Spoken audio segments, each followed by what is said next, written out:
This Sunday's Gospel offers us a pair of stories which highlights once more the centrality of politics and political concerns in the ministry of Jesus. Luke chapter 13, verses 1 through 9. Some people told Jesus about the Galileans, whose blood Pilate had mingled with the blood of their sacrifices. Jesus said to them in reply, "Do you think that because these Galileans suffered in this way, they were greater sinners than all other Galileans? By no means! But I tell you, if you do not repent, you will all perish as they did. Or those 18 people who were killed when the tower at Siloam fell on them, do you think they were more guilty than everyone else who lived in Jerusalem? By no means! But I tell you, if you do not repent, you will all perish as they did." And he told them this parable. A man had a fig tree planted in his vineyard, and he came looking for fruit on it and found none. So he said to the gardener, "See here! For 3 years I have come looking for fruit on this fig tree, and still I find none. Cut it down! Why should it be wasting the soil?"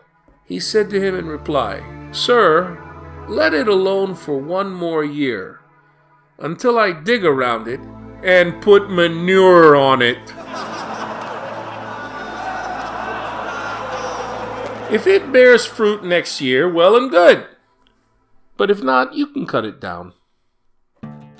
In the highly charged atmosphere of Roman-occupied first-century Palestine, atrocity storytellers report a rumor to Jesus about Pontius Pilate murdering Israelite worshippers offering their sacrifice to God. By the way, this story is a lie. It is unattested to anywhere in contemporary literature. It never happened. Pilate did not do that. This lie is a trap for Jesus. If Jesus follows the advice of Amos chapter 5 verse 13 and keeps silent, he will be accused by his Israelite brethren of insensitivity, disloyalty, perhaps even treason. What patriot dares question revolution and guerrilla warfare? If Jesus, however, criticizes Pontius Pilate and the Roman authorities, well, his enemies will surely report him to those Roman authorities, and he will be punished and probably killed for sedition.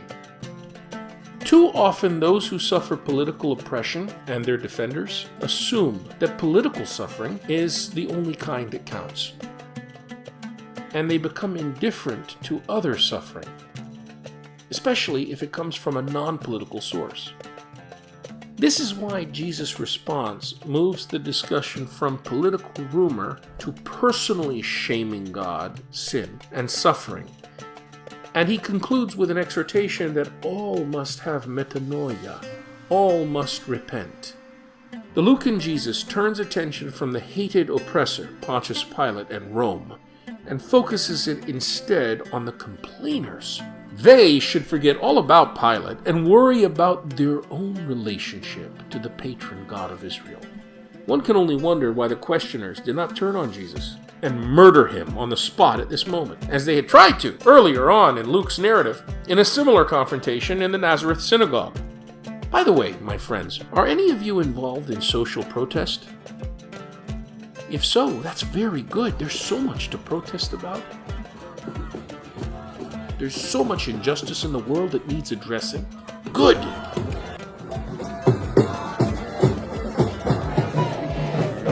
Say it clear and say it loud! Okay, that's good to know. Gaza, you make us proud! Ongoing illegal Israeli siege. Now, Israel is declaring all-out war, dropping U.S. bombs on the people of Gaza. Usually we are here to explain why we are here.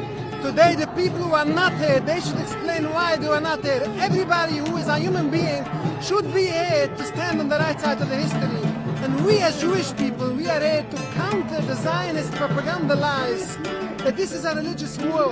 This is a war between Jews and Muslims. No, this is false. This is Zionist propaganda. We lived in peace with the Palestinian people for hundreds of years, till the movement of Zionism came in. So it's this brutal occupation for over 76 years which is responsible for all this bloodshed.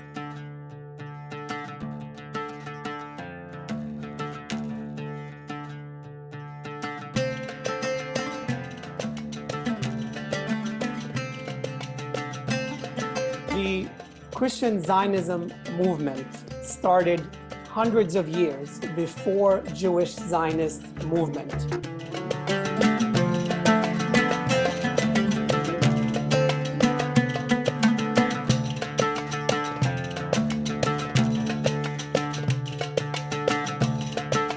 End goal for Christian Zionism is a chosenness model that is racist. Their end goal is to drive all Jews back, in quotes, to the homeland, Israel, in order to convert one-third of them, slaughter two-thirds of them, and so that these Christian Zionists can have the second coming and go to heaven.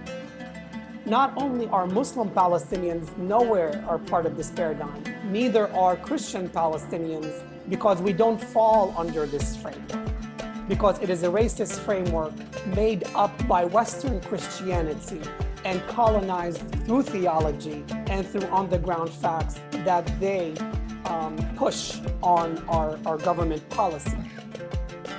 Now, what about this barren fig tree?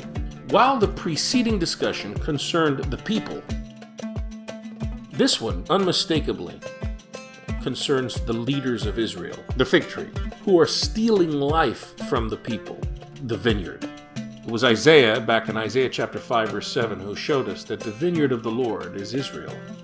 Later in this gospel, the leadership, the scribes and the chief priests, clearly understands that vineyard parables are directed to them and told about them. Thus, this present parable unmistakably states that current leadership within Israel, first century Israel, is fruitless and should be violently rooted out. The details of this parable reflect its Mediterranean cultural context perfectly.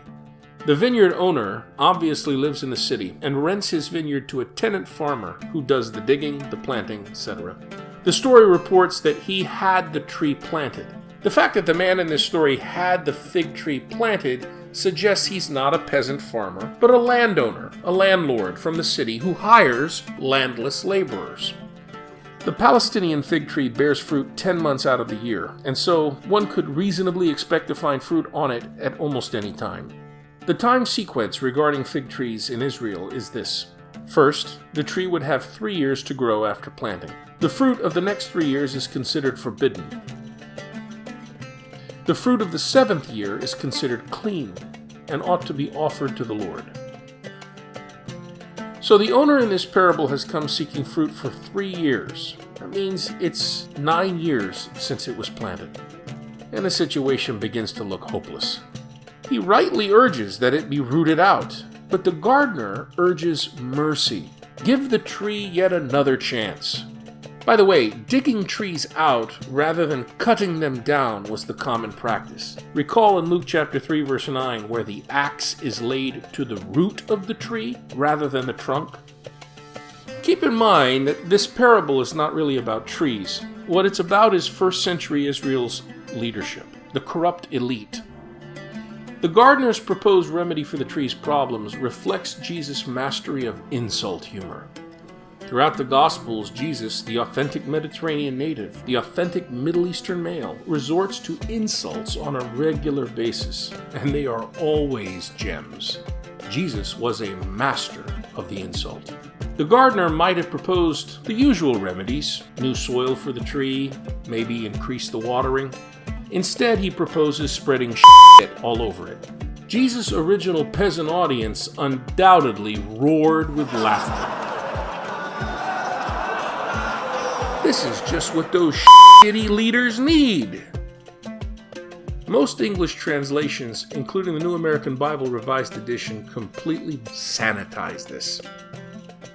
In Aramaic, there is a wordplay between dig it out and let it alone, also the word for forgiveness, which makes the parable and its point very easy to remember.